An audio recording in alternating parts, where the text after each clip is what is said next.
Salut, c'est Maude avec un E, pour Céramique avec un K, le podcast qui dresse le portrait de la création céramique actuelle. Non, la céramique ne se résume pas à la poterie. Elle ne se résume pas non plus à Demi Moore et Patrick Swayze, batifolant sur un tour de potier. Non, la céramique ce n'est pas ringard. Au contraire, c'est une discipline vaste et éclectique, regroupant des créatrices et créateurs, des artistes aux horizons et pratiques variées. Ici, vous pourrez écouter ces artistes nous raconter leur parcours, leur démarche et leur place dans le monde de la création actuelle. C'est l'heure du podcast Céramique. Allez, c'est parti, enfourchant le tigre.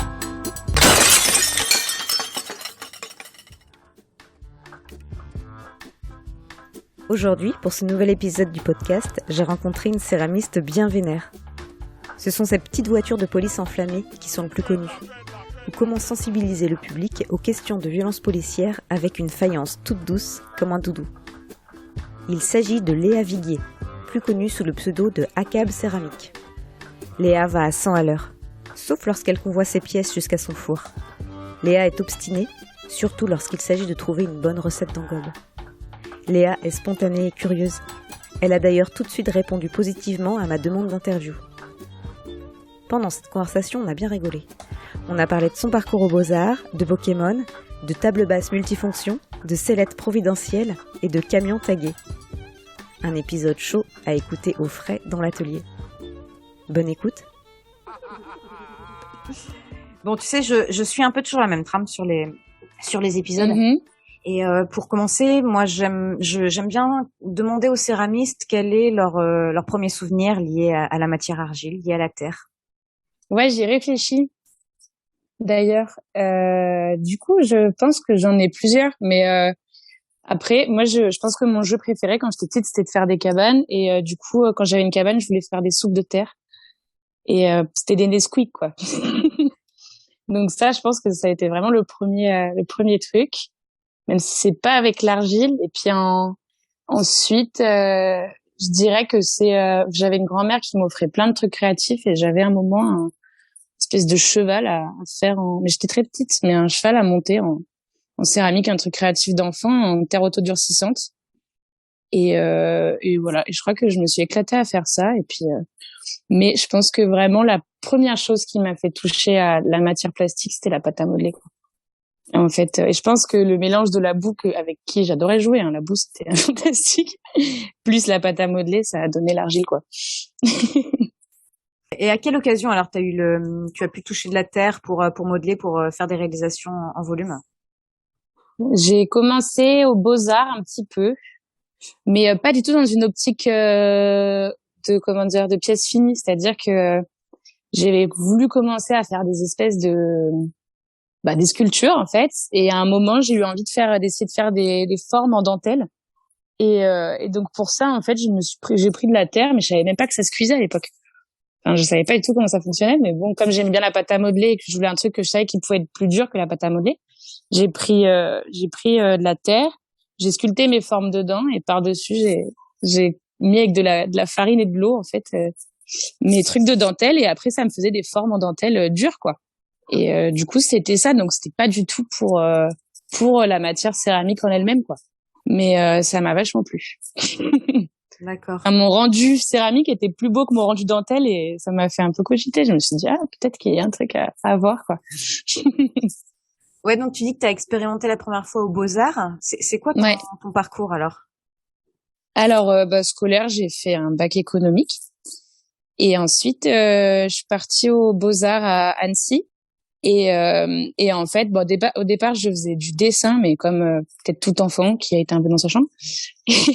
Et c'était pas du tout probant. Et aux Beaux-Arts, j'ai découvert la sculpture. Et en fait, depuis, je sais même plus dessiner. Enfin, j'ai vraiment quitté la 2D pour la 3D. Et donc, vraiment, je pense que j'ai fait ces 5 ans-là pour être plasticienne, donc sculptrice.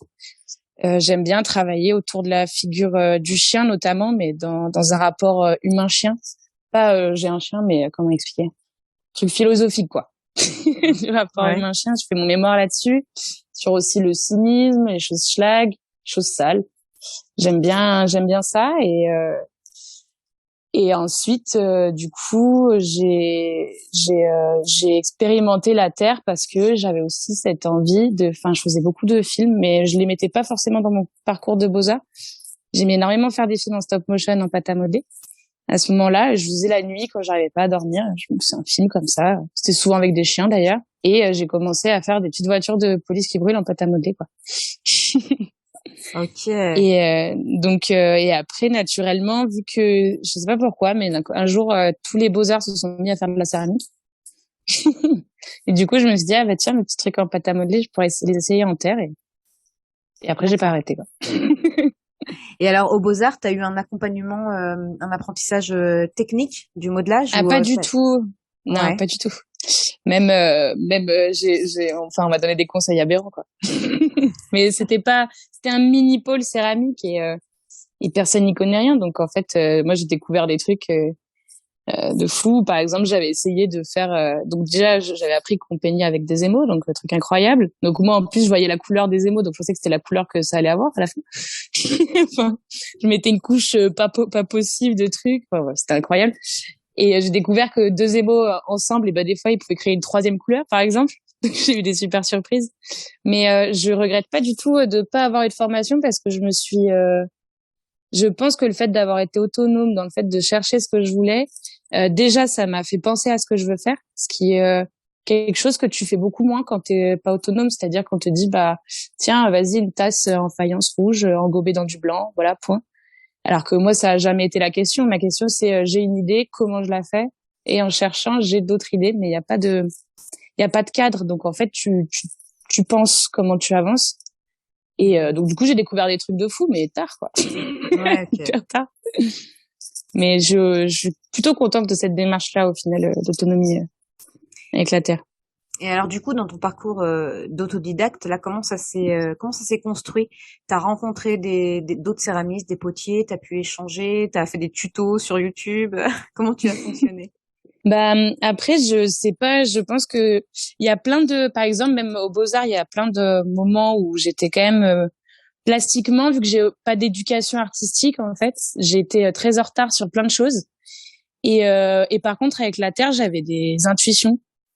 Et je sais pas d'où ça sort et je suis super contente de ça, mais il y a plein de trucs que j'ai trouvé toute seule.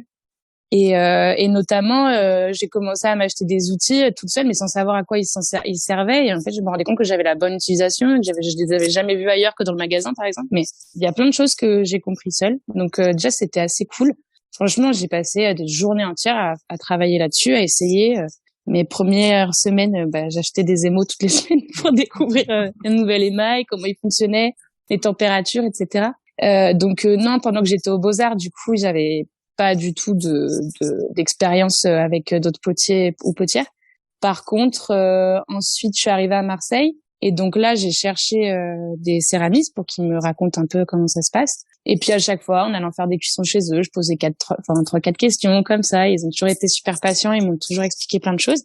Et donc en fait, en glanant des petites infos comme ça à chaque fois avec des céramistes, ça m'a fait avancer, quoi. Puis j'ai testé des choses après toute seule. Puis pareil, à chaque fois que j'allais acheter des trucs, je posais 2000 questions, j'apprenais un nouveau truc, j'achetais des bouquins un peu. Mais Internet, j'avoue que je cherche pas, même les tutos. En fait, j'en avais regardé 2-3 pour du modelage. Et en fait, je me suis dit, mais j'apprends rien. Enfin, Et après, je pense qu'il y a un gap qui est énorme entre la pratique amateur et la pratique pro, et qu'on peut pas trouver sur Internet. En fait, soit on est amateur et on sait tous comment faire une tasse et coller une anse, ok, c'est super cool. Et par contre, pour utiliser des techniques de dingue et des trucs, enfin moi j'aimerais bien partir dans la recherche de texture quand même, c'est un peu ce que je cherche à faire. Mais si je veux partir là-dessus, est-ce que, enfin il y a un énorme trou et là c'est un vocabulaire que je comprends pas. Par exemple, on me parle de cône, j'ai toujours pas vraiment compris. J'essaye, hein, j'ai grave lu, mais je comprends pas. Tu penses avoir cette sensation qu'ont beaucoup de sculpteurs, enfin et potiers aussi, des différentes textures de terre intuitivement? Est-ce que tu l'as? Tu sais quel geste faire lorsque la terre a telle consistance, lorsqu'elle est trop molle, on va faire ça. Tu penses que tu l'as? T'as encore besoin d'expérimenter? Ah non, ça, je pense que c'est un des premiers trucs que j'ai compris.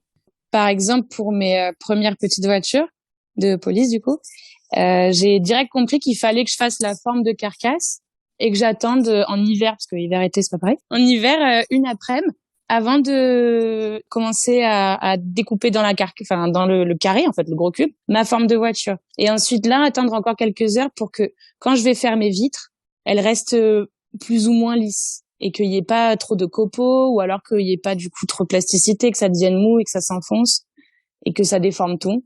Enfin non, ça a été après des fois j'ai eu des déconvenues aussi de ça où par exemple je faisais beaucoup de formes un peu qui ressemblent à des coraux, donc avec des trucs rigides, et j'attendais trop que ça sèche pour que mon pic soit hyper long, bien rigide et bien tendu, et qu'après il colle plus, quoi. Ça m'est arrivé plein de fois. Toi, tu te dis aujourd'hui plutôt céramiste, plutôt plasticienne? Ouais, mais je pense que plasticienne, ça me convient. Et peut-être plasticienne céramiste plus tard, quand j'aurai vraiment une base de connaissances solide ou alors des bonnes expériences. Mais pour l'instant, je tâtonne, hein, vraiment. Et puis, je suis pas encore non plus dans ma recherche plastique à fond, parce que j'essaye de tenter de faire des trucs à peu près déjà faits, en fait, qui ont déjà été faits plusieurs fois, pour savoir bien les faire avant de partir dans mes trucs, quoi. Par exemple, je sais pas, dans ma pratique du graffiti, j'ai commencé à faire ce qui me plaisait pas du tout, hein, mais les lettres old school comme tout le monde fait et qu'on voit partout, avant de partir dans de l'abstrait complet. Et maintenant, je m'éclate. Mais j'aurais pas pu, un jour, on me donne une bombe dans une main et je peins, faire de l'abstrait. Et demain, je veux partir là-dessus. Je veux faire des choses abstraites, je veux faire des choses. Mais là, je passe par l'étape amatrice. Je m'éclate quand même, mais comme ça, je maîtrise mon sujet, quoi. Est-ce que ça arrive des fois que les différents domaines artistiques que tu abordes, ils se croisent, par exemple? Est-ce que tu as déjà fait du stop motion avec de la terre? Non, mais j'avais envie. J'avais bien envie. Le truc, c'est que déjà, j'essaye de filmer en faisant de la terre. Donc déjà, ça, c'est pas du stop motion, mais là, j'ai commencé à penser à essayer de monter des films, mais un peu plus sexy, quoi. C'est-à-dire pas juste mes mains qui font un truc. J'aimerais bien voir que ça raconte une histoire globale, ou alors mettre des trucs qui ont rien à voir, mais qui en fait vont faire passer dans la céramique, il y a un truc de centrage, même si moi je centre pas vu que je tourne pas, mais il y a un truc on va regarder mes mains qui vont déformer des choses, ce qui fait former. Et j'aimerais bien dedans et caler des images d'autres choses, un truc pour faire une espèce de centrage, décentrage, centrage, décentrage, ou je sais pas, hein, essayer de faire des films où il y a autre chose que regarder ses mains, elles font de la terre. Mais pas un truc poétique non plus, parce que je suis pas du tout douée. Donc peut-être un truc flag, comme ça me va bien. Tiens, justement, c'est quoi un peu les thématiques bien vénères ouais, un peu colérique. Et après il y a toute l'histoire de ce travail là de petite voiture qui a ensuite emmené tout, mais de base, je pense que j'avais un travail aussi aux Beaux-Arts, parce qu'on a quand même pas mal de travaux écrits, et au-delà de ça, de travaux de pensée, quoi. Et j'étais vraiment en train de me construire une pensée politique et résistante, et surtout à chercher des réponses, ou en tout cas, je pense que le fond de tout ça, c'est de tout remettre en question et de rien prendre pour, ne jamais qu'on puisse répondre c'est comme ça. C'est un peu ça. Donc même mon histoire dans les travaux politiques, c'est ça, c'est genre pourquoi c'est comme ça, comment ça pourrait être autrement, est-ce que ça a besoin ou pas. Et donc toutes ces questions-là m'ont amené à qu'est-ce qu'était la police, comment elle est, qu'est-ce qu'elle veut dire et pourquoi en fait. On est allé assez loin pour que j'entende plus c'est comme ça, et qu'on est tout un domaine de pensée autour de cette question-là. Et donc ça me fascinait, et j'ai surtout vu à quel point je pouvais rien faire face à ces questions-là, et comment j'étais un peu inutile, et en plus même pas la première concernée de tout ça. Et donc en fait j'ai eu besoin de le faire passer par des formes, et donc c'est là où j'ai commencé à faire cette espèce de forme ultra populaire. C'est ultra populaire, c'est ultra connu, tout le monde en a vu partout, et deux voitures de police qui brûlent, quoi. Et donc comme j'ai dit, j'ai commencé à la faire en pâte à modeler, puis un jour je l'ai fait en terre, et là ça a beaucoup plu, et je me suis dit mais j'ai peut-être un moyen d'aider quelque chose. Et donc en fait je faisais du troc de ces pièces, et en échange les gens faisaient un don pour une asso qui aidait les victimes de la police, imaginons si elles avaient besoin pour coups et blessures de porter plainte, ou alors s'il y avait eu un vice de procédure, etc. Et donc du coup c'est parti comme ça en fait. Mais il y avait d'un côté, j'ai l'impression que avec ce truc là j'ai fait un cadeau vas-y, c'est le seul truc que je peux faire, c'est vraiment rien, mais on va faire ça. Mais qu'en échange, j'ai reçu un cadeau 1000 fois plus gros parce que j'ai trouvé où je m'éclate le plus, quoi. Et c'est-à-dire dans la terre, en fait. Donc, c'était win-win.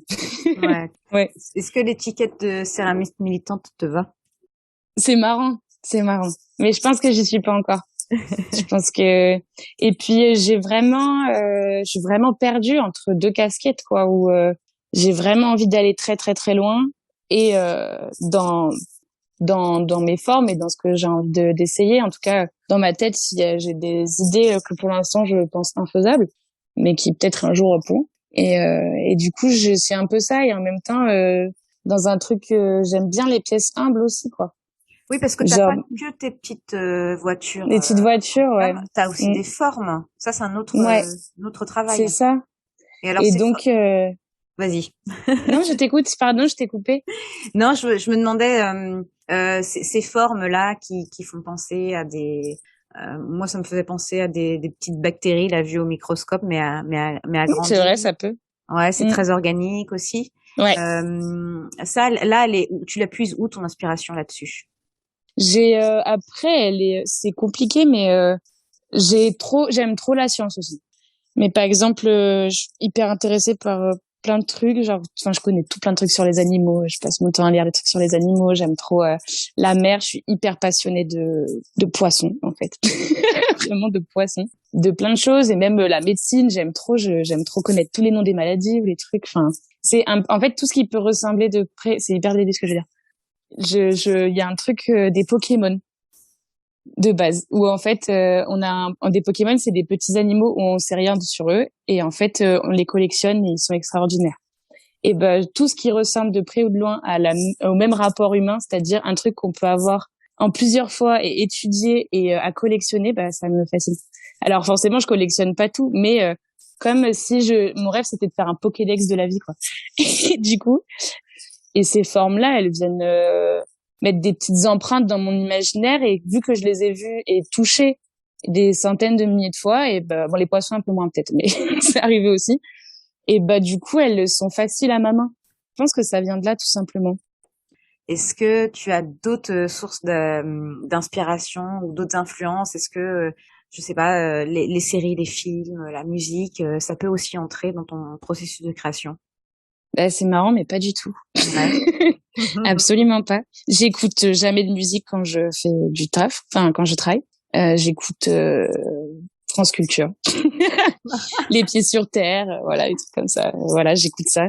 Des fois, je regarde même des sombres vidéos YouTube de réaction où on pose le cerveau et rien aussi pendant que je travaille. Donc non, jamais de musique, encore moins des films. J'ai aucune patience pour les films, alors que c'est super. Hein, mais ce que j'aime dans un film, c'est que la photographie. Donc c'est les jolies couleurs et les beaux plans. Donc j'en trouve pas beaucoup et j'aime les films très très très bizarres.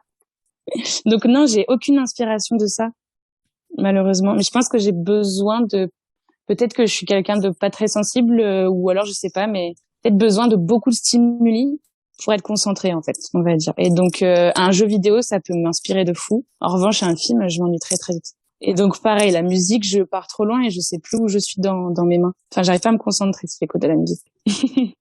Il y a peut-être des céramistes ou des artistes dont tu aimes le travail, ouais, qui t'inspirent aussi. Oui, mais c'est comme mes parents. C'est eux qui ont fait que aujourd'hui je peux faire ce que je fais. Donc quelque part, c'est des parents de l'art, quoi. Ouais. Ils sont tout le temps là. Là récemment, il y a Jimmy Durham qui est décédé et ça a été. Alors je suis pas du tout quelqu'un qui est fan de gens de base. J'adore les gens en vrai, mais j'ai pas ce truc d'idolâtrer. Enfin, je suis fan d'aucun chanteur, aucun truc comme ça. Mais Jimmy Durham, lui, il me parlait beaucoup mais c'est ses sculptures. Lui, je m'en foutais un peu. Mais bon, maintenant qu'il est mort, je suis triste parce qu'il y aura plus de ses sculptures et je suis triste parce que je pense que c'était quelqu'un de beau, quoi. Et de toute façon, c'est toujours triste. Mais oui, il y a Jimmy Durham vraiment dans ce qu'il fait. C'est vraiment l'artiste qui me touche le plus dans tout. Je pense qu'il y a aussi dans la céramique quelqu'un qui a fait le palier entre les deux. C'est une jeune artiste qui s'appelle Juice Kitson. Et elle fait de la porcelaine, elle fait des trucs immenses et c'est hyper animal. c'est vraiment magnifique. J'adore son travail. Elle est vraiment, je l'aimais pendant que je faisais des sculptures d'art contemporain. Et donc, elle a participé à ce glissement aussi vers la céramique, en fait, et à me montrer que c'était là où je devais être. Et après, j'ai un truc, enfin, j'ai aussi des artistes qui me touchent beaucoup, qui sont beaucoup plus modestes, qui se rapprochent beaucoup plus de l'artisan potier, et que j'aime. Enfin, par exemple, je suis vraiment fan, mais elles sont marseillaises, de superbes céramiques. C'est carrément dans un autre ordre. Si j'aime leur travail, c'est que en fait tous les matins boire mon café dans une tasse qu'elles ont faite, ça me rend heureuse et ça me donne un moment de contemplation où j'ai un bel objet avec lequel commencer ma journée, et en plus je le bois mon café dans la même tasse tous les matins. Je la lave, hein. Tous les matins c'est la même, et donc elle m'ancre dans le réel, quoi. Donc c'est en fait les sculptures de Jimmy Duran, Justison, ça va être des trucs rêvés, quoi, des trucs de l'irréel. Et d'un côté, j'adore aussi ces pièces-là qui font partie du quotidien, qui te ramènent dans ce que tu es en train de faire en ce moment, quoi. Est-ce qu'il y a dans ton parcours, il y a des rencontres avec des personnes céramistes ou autres, hein, qui ont marqué ta pratique? Pas vraiment. J'ai eu énormément de gens qui m'ont aidé, qui m'ont guidé. Mais techniquement parlant. Donc bien sûr qu'ils ont changé mon travail, parce que en fait grâce à eux je peux faire ce que j'ai envie de faire. Mais je pense que après j'ai des amis qui étaient au Beaux-Arts avec moi et qui du coup ont fait évoluer ma pratique. Mais je trouve que ma pratique qui a vraiment bougé dans ma vie, c'est ma pratique de plasticienne, mais pas tant de céramique encore. J'attends. Ça va arriver, mais c'est tout nouveau encore. J'ai quand même fait 5 ans de Beaux-Arts pour commencer à faire des trucs qui me faisaient plaisir. Donc, du coup, là, ça fait que 2 ans que je fais de la terre, donc on va attendre un peu. Mais j'ai hâte, si quelqu'un veut me présenter quelqu'un. Comment est organisé ton atelier? Comment est-ce que tu travailles, dans quelles conditions, dans quelles dispositions aussi? Alors, j'ai un appartement typiquement marseillais, du coup.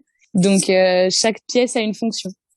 Et en fait, donc j'ai une chambre qui fait la même taille que le salon.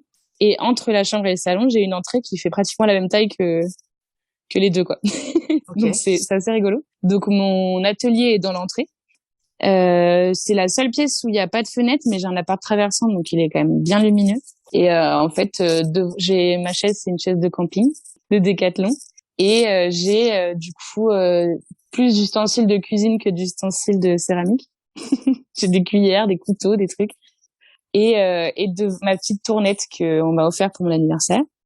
Et ensuite, il y a mon ordinateur plein de terre, dégueu, plein de taches, de barbotines, qui soit me passe des émissions, soit me fait regarder mes sombres vidéos YouTube.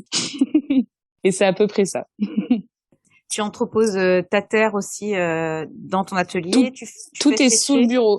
Tout est sous le bureau. J'ai une espèce de grande vieille poubelle où en fait je la tire quand j'ai fini, je mets hop tous mes trucs dedans, et après je refais ma terre avec. Mais j'ai rien, c'est sommaire, hein, j'ai pas de coffrage pour faire ma terre. J'aimerais bien en faire un, mais chez moi je peux pas trop travailler le bois, enfin en intérieur ou quoi, donc je le ferai chez mes parents quand j'y passerai. Mais oui, du coup là, genre j'attends que le dessus sèche, je racle comme ça, je mets dans un sac plastique, j'ouvre. Donc mais j'ai fait mes premières pièces en terre que j'ai recyclée moi-même, et je pensais pas, mais elles marchent. Alors que j'ai mélangé 3 types de terres différentes, donc j'étais pas sereine, et en fait non, elle fonctionne, donc je suis très contente. Tu travailles avec quoi comme terre? Que de la faïence et de la faïence chamottée des fois. Je sais pas pourquoi, je pense que c'est un truc hyper confortable pour moi, parce que c'est avec ça que j'ai commencé. Je connaissais pas l'existence des autres terres. Après j'ai essayé de faire du gris une fois avec une autre artiste qui m'a montré, et franchement c'était top. C'était vraiment bien. Et mais du coup, comme il me faudrait que je refasse toute ma prod si je veux passer au grès. Donc je change toutes mes émaux, que je change tout. Donc ce serait un peu long, mais pour plus tard, carrément. Mais je crois qu'il y a un truc doudou avec la faïence, parce que c'est le sud, quoi. À Marseille, tu te fournis où? C'est qui le fournisseur? Les cousins. Ah, c'est les cousins. Enfin, moi je vais là, ouais. Bon, je pense qu'après on peut avoir Solargine en livraison, etc. Mais moi, je vais aux cousins. Ils ont une très jolie terre blanche qui s'appelle la Loza, une faïence.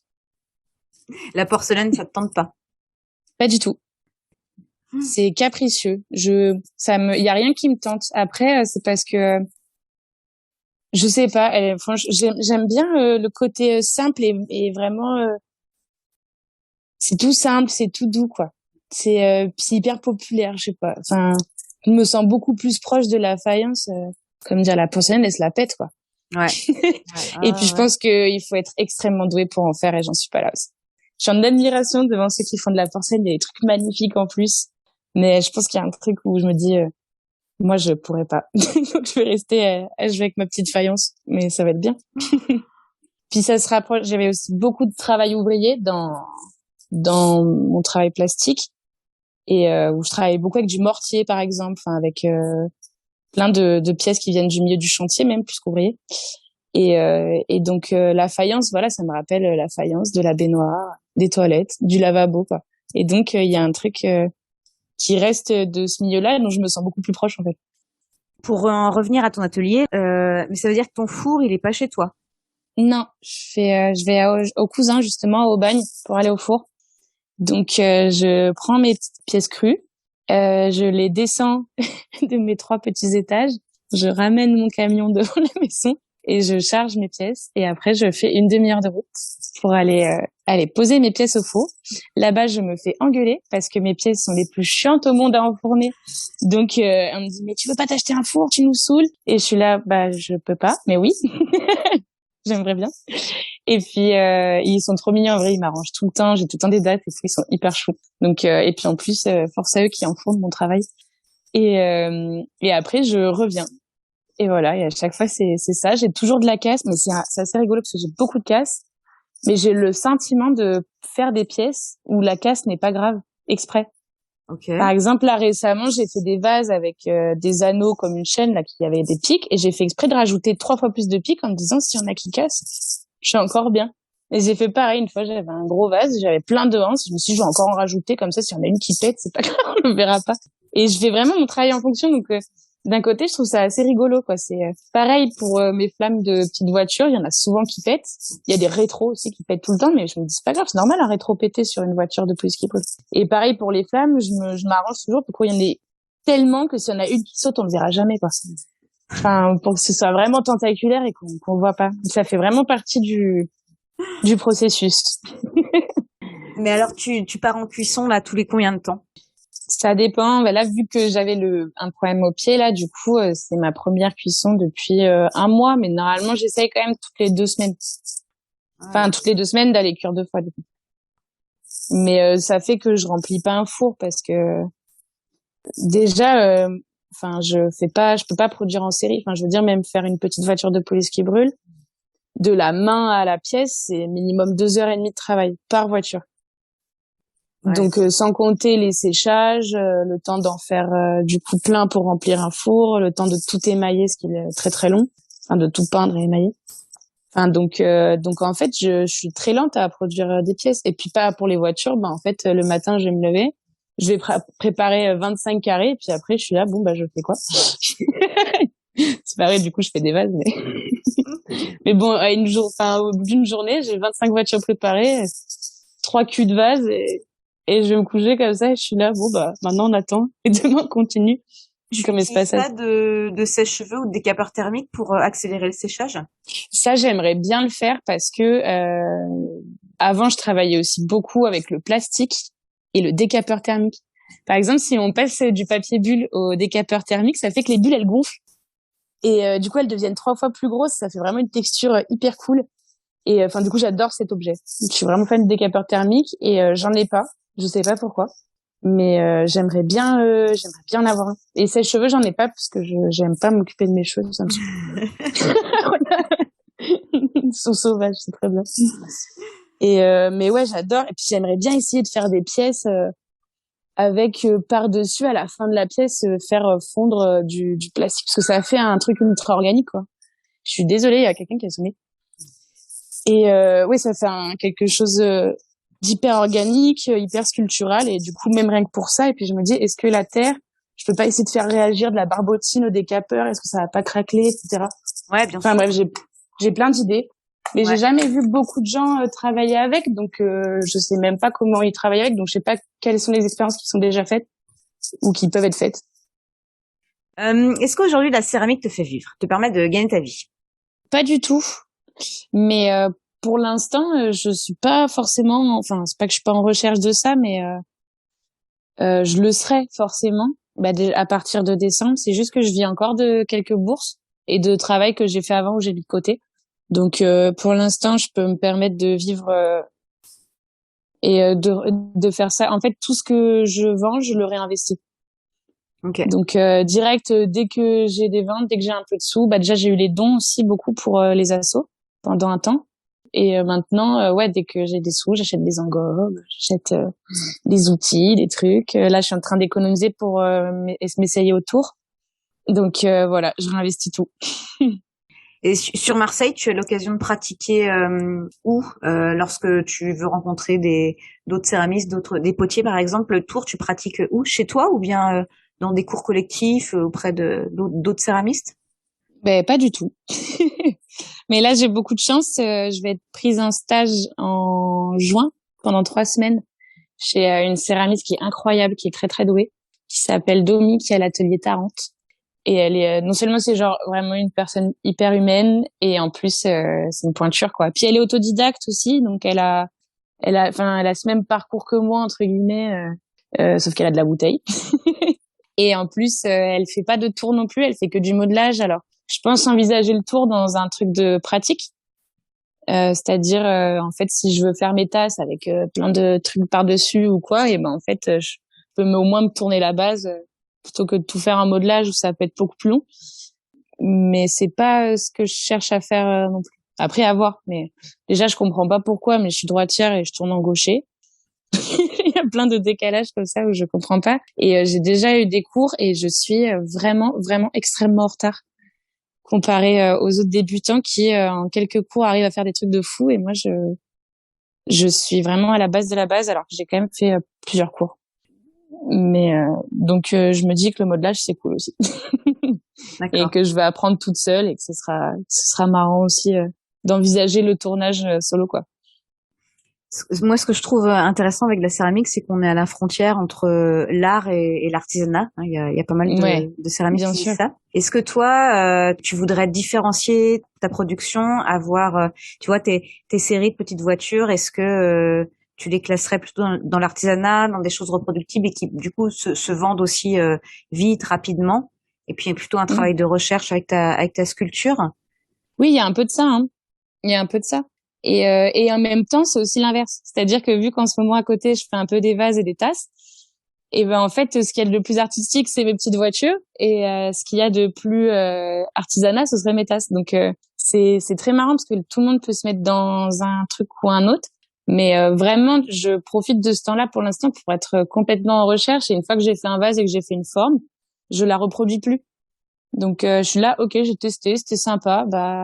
Maintenant je vais en faire essayer un autre. Donc j'ai pas du tout cette idée de la série qui est l'inverse dans les petites voitures où c'est vraiment des grosses séries de voitures. Elles sont toutes numérotées. Pas la dernière session parce que j'ai aussi j'aime bien qu'elles soient toutes différentes et que en fait si moi je vois chez quelqu'un une petite voiture, je sais de quand elle date par rapport parce que je m'arrête à 100 à chaque fois, donc les numéros on sait pas, mais comment je les ai mis, avec quelle technique et où est-ce que je les ai pas mis, et ça va me donner la date de la pièce.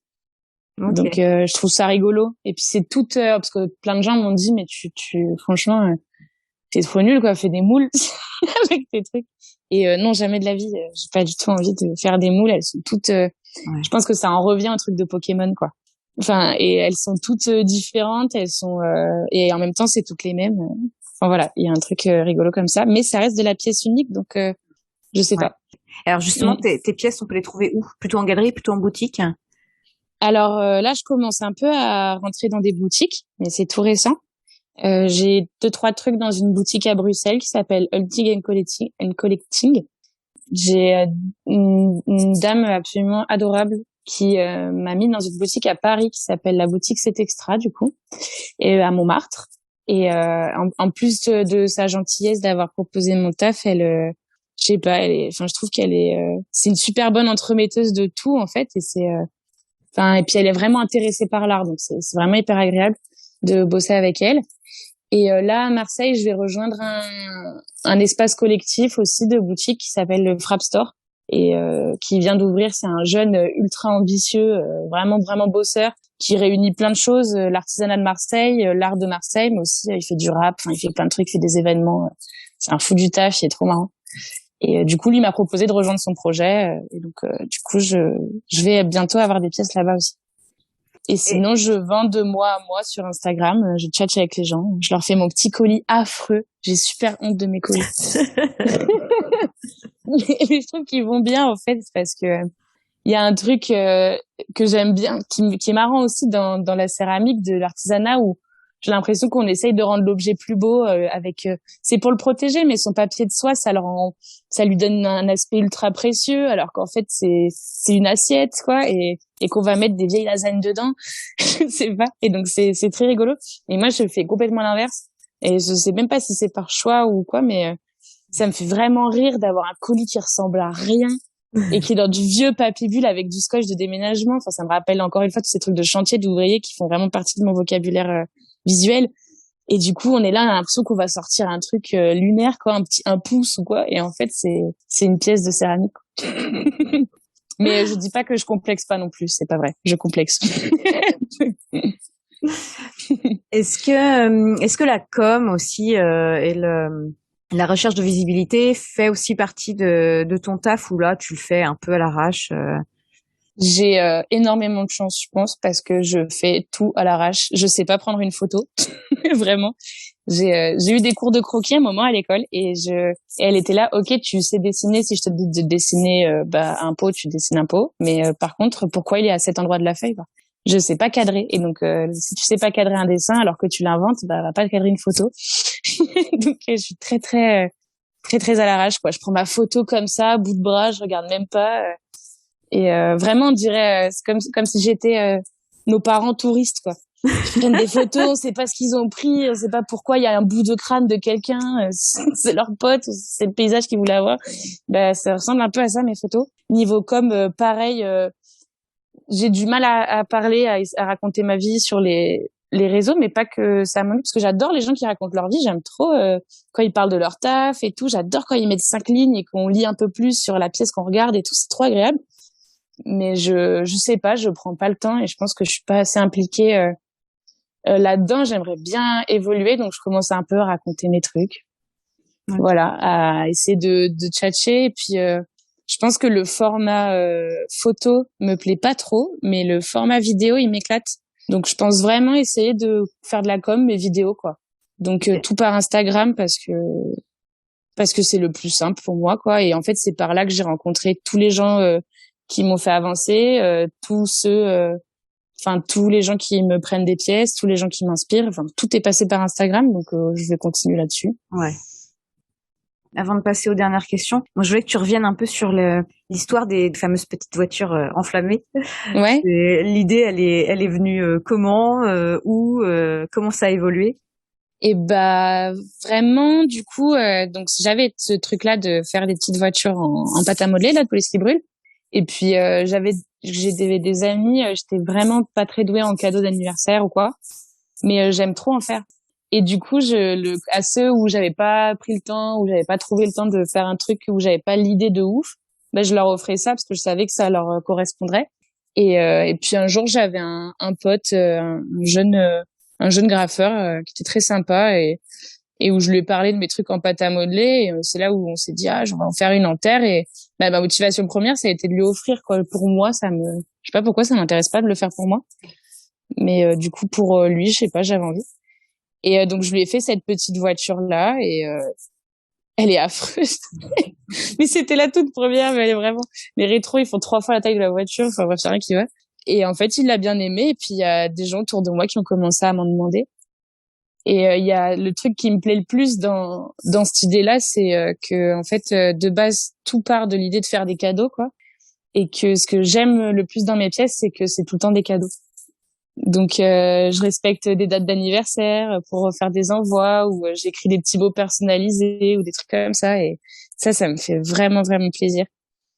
Et du coup c'est ça, c'est vraiment une pièce à offrir, en fait, et je trouve ça mignon. Alors, le moment des tu préfères. Oui, j'aime bien. J'ai essayé de t'en trouver un vraiment pour toi.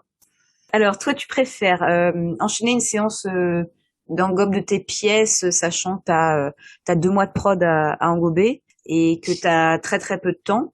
Hein, ouais. genre c'est exactement ce qui m'arrive aujourd'hui, quoi. Ok, bon bah voilà. Ok. Ou alors tu préfères transporter ta prod, bah justement 2-3 mois aussi, crue en voiture par un jour de tempête, de pluie, de Mistral sur Marseille.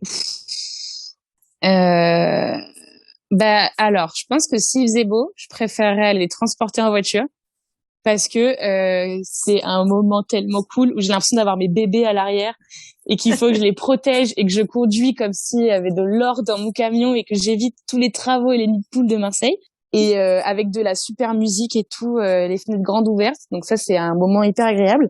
Mais s'il pleut, du coup, je vais choisir la première version. Comme ça, je suis au chaud chez moi et c'est très bien, quoi. Mais là, par exemple, du coup, j'avais j'avais le pied, une entorse au pied qui m'a causé 2 mois et demi sans poser le pied, enfin sans marcher. Et donc, du coup, je suis restée à la maison et j'ai travaillé comme une brute, quoi. Mais du coup, je pouvais rien cuire, rien avancer. Et donc là, la semaine dernière, j'ai eu le droit à ma première conduite depuis ces mois-là. Et donc, je suis allée ramener mes petites pièces. J'ai mis, je pense que voilà, pour faire mon trajet d'une demi-heure, j'en mets 45, 50 minutes, quoi. Parce que il faut rouler hyper doucement. Je me fais klaxonner mais tout le temps, parce que je peux pas démarrer au quart de tour, quoi. Et donc du coup là, j'ai ramené ça. Et ce matin, je suis allée les chercher. Je les ai ramenés à la maison. Et je pense que de tout, parce qu'en plus c'est hyper schlag, mais j'avais pas assez de boîtes et de cartons pour les transporter. Et donc j'ai une mini table basse, enfin vraiment hyper basse, elle doit faire 5 centimètres quoi de sol, enfin du sol. C'est un truc polynésien ou je sais pas quoi là. Je l'ai retourné pour mettre mes pièces dedans et je suis allée là-bas avec ma table quoi. J'ai vidé le carton de la box, il y a la box qui est comme ça là. Parce que pour mettre des trucs dedans. Vraiment c'est ultra ridicule. Hein. Ridicule. À l'avant de mon camion, parce que c'est un camion aménagé, j'ai calé tous mes plaids et mes coussins et je pose tout sur mes vases et je les attache et tout, vraiment avec la ceinture, avec mes coussins. C'est génial. c'est vraiment, à chaque fois que j'y vais là-bas, ils me regardent. Enfin, en plus, ils voient mon camion, ils sont là. Parce qu'on me l'a tagué, mon camion, ce matin. Donc, je suis arrivée avec un camion qui est déjà dans un sale état, mais en plus tagué. Et j'ai sorti des espèces de petites pièces, des petites tasses comme ça, avec mon plaid rose autour. Je pense qu'en même temps, pour être un bon céramiste, on est obligé de passer par ces galères-là. Ça nous met à Mais je pense. Et puis, de toute façon, c'est là qu'on voit que c'est la passion, quoi. Ah ouais, puis, carrément. chaque céramique, au-delà d'être un cadeau, par exemple, dans ce que je disais tout à l'heure, c'est un cadeau surprise, quoi. Touche ton four, tu sais jamais ce qu'il y a dedans. Tu sais jamais ce qui a tenu, ce qui a pété. Alors, peut-être que c'est parce que je contrôle rien et dans ce cas-là, quand je serai forte, peut-être que ça arrivera, mais pour l'instant, tout est surprise tout le temps et je suis genre hâte. J'ai l'impression d'aller acheter un cadeau d'anniversaire, quoi. Enfin, d'avoir un cadeau d'anniversaire quand je vais au four. Je pense qu'il y a ce côté-là aussi que ce soit loin, donc ça fait encore plus d'engagement, donc on est trop contents. Elles sont creusées, hein, tes petites voitures? Pas du tout, elles sont pleines. Ouais, okay. J'en ai jamais une qui a explosé. D'accord. Je touche du bois à fond. Si, récemment là. Si, parce que ils ont mis, c'était pas sec et je pense qu'ils se sont pas bien passé le mot. Ouais. Enfin, j'avais dit ces trois-là, vous les mettez pas et machin, et je pense qu'ils ont pas pu se mettre d'accord et du coup elles ont explosé. Mais c'est parce que c'était pas sec. Ouais, mais franchement, mais creuse-les pour récupérer de la terre et pour pouvoir économiser, quoi. Mais au final, au niveau terre, je suis pas du tout en galère parce qu'avec un pain c'est quoi? Ceux que je prends, ils sont à 13 €. Je peux faire une centaine de voitures, quoi. Okay, donc sur la terre, je suis pas du tout en économie du tout. Par contre, les grosses, elles sont creusées. Ouais. Mais parce que je veux pas qu'elles pètent. Oui. Mais les petites, elles sont vraiment petites. C'est vraiment, ça fait moins de 10 centimètres, quoi. Donc, en fait, je perds très, très peu de terre. Et puis, comme je recycle tout, donc, sur un pain que je fais où je fais mes 100 voitures, je pense qu'il me reste, en recyclage, j'ai encore un tiers de pain, quoi. Ah ouais, mais même sur la terre, je pense que j'achète un pain tous les mois. Cool. Même j'en ai là que j'ai jamais le temps d'utiliser parce que, et du coup, je dois refaire recycler. Parce que le confort aussi du pain neuf par rapport à l'autre. Aujourd'hui, tu rêves de quoi pour ton avenir? J'ai plein de rêves, mais mon rêve, ce serait de bosser dans un cabanon au bord de plage. et de pouvoir faire, je sais pas, du surf et de la plongée le matin ou le soir et après faire de la céramique le reste de la journée, quoi. Et j'aimerais bien pouvoir voyager et en fait, je crois que le concept de magasin que de tenir une vitrine, ça me fascine pas trop. J'aimerais bien l'idée de continuer à vendre par internet, quoi. Ok. Ça me plaît beaucoup parce que je pense qu'en vrai aussi, je sais pas, j'ai pas fait l'expérience, mais de rencontrer plein de gens. En plus, je sais pas, il y a un truc, alors c'est peut-être bizarre, mais on voit qui ils sont. Du coup, quand il y a des gens qui me parlent sur Instagram, je peux regarder qui c'est. Et des fois, c'est des gens qui font du taf super, et donc je suis là, mais trop génial et tout. Alors que dans la vraie vie, tu sais pas. Enfin, il y a quelqu'un qui vient, ah oui, je vais t'acheter ça. Ah bah salut, trop gentil, merci, au revoir. Alors que là, du coup, on peut discuter de trucs et du coup, je sais qui c'est, du coup, je peux parler de ces trucs et je rencontre des gens super. Enfin, voilà. Enfin, je sais pas. Après, du coup, peut-être que ça arriverait aussi en réel, mais moi, je pense que ouais, ce truc de peut-être donner des cours aussi un jour, j'aimerais bien. Je pense que ça me ferait plaisir. Je me sens pas du tout légitime pour l'instant, mais peut-être que dans quelques années, je pourrais le faire. Et voilà, moi aussi, ça me dirait bien. Et puis voyager beaucoup surtout. J'aimerais bien aussi faire un de mes trucs mais c'est un truc de fou, mais c'est faire un voilier, de construire un voilier atelier de céramique. Ce serait complètement dingue. Ça serait trop bien. Ouais, ça, mais je sais pas comment ça peut être possible, mais je crois qu'il y a des gens qui ont déjà fait des camions aménagés atelier de céramique. Bien sûr. Donc un voilier, ce serait bon. Faudrait déjà que je sache conduire un voilier d'abord. Ok. Pourquoi pas. C'est mes rêves. Merci d'avoir écouté Céramique, le podcast. N'hésitez pas à vous abonner ou à nous laisser 5 étoiles. À bientôt pour une nouvelle rencontre autour de la Terre.